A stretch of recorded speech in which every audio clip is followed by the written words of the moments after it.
Hi everyone, in this video we are signing up for a Gmail account. Our person Jessica Williams is going to show us how to do it. So Jessica's going to start by entering her first and last name. She's going to choose a username. She's using this account for school and work, so she's going to choose something kind of professional. You can of course be creative, but be prepared that the username you choose is sometimes not available, as with Jessica here. So what she did is she chose one that has her first, middle, and last name as well as a random number at the end, and she's okay with that.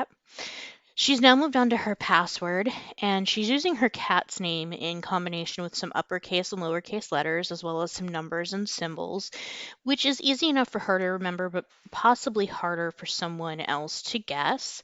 She selected the show password option here so that she can see it as she types it, so she makes sure that she gets it right in both the password and confirm screens. And so she's going to enter those in both places.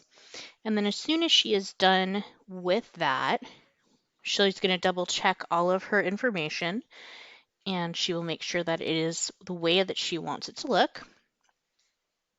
So we will give her a second here while she finishes that.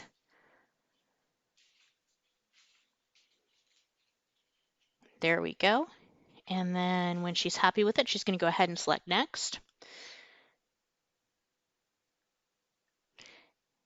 And then on the next screen, Google's going to confirm that this is her by saying, "Jessica, welcome to Google."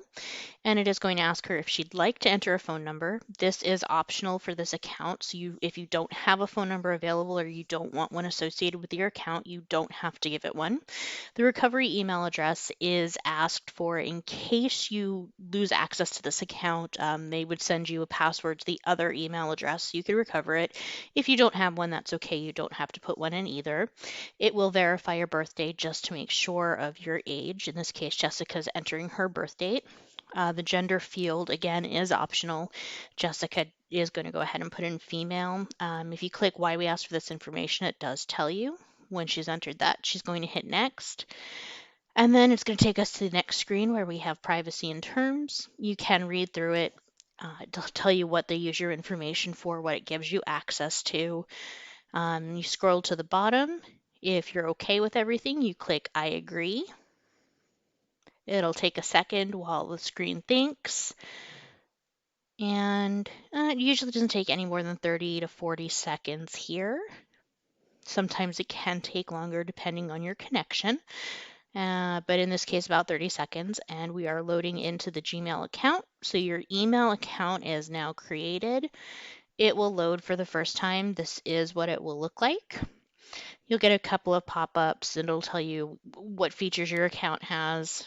Email address, or rather email welcoming you to your new email, all of that fun stuff. We're going to go ahead and close out the Google Meet ad. And when you're ready and you've done what you need to in your email, you will sign out by selecting the icon that has the initial that corresponds to your first name. Click sign out. And we are done. You have now signed up for and activated your Gmail account. Thank you, everyone.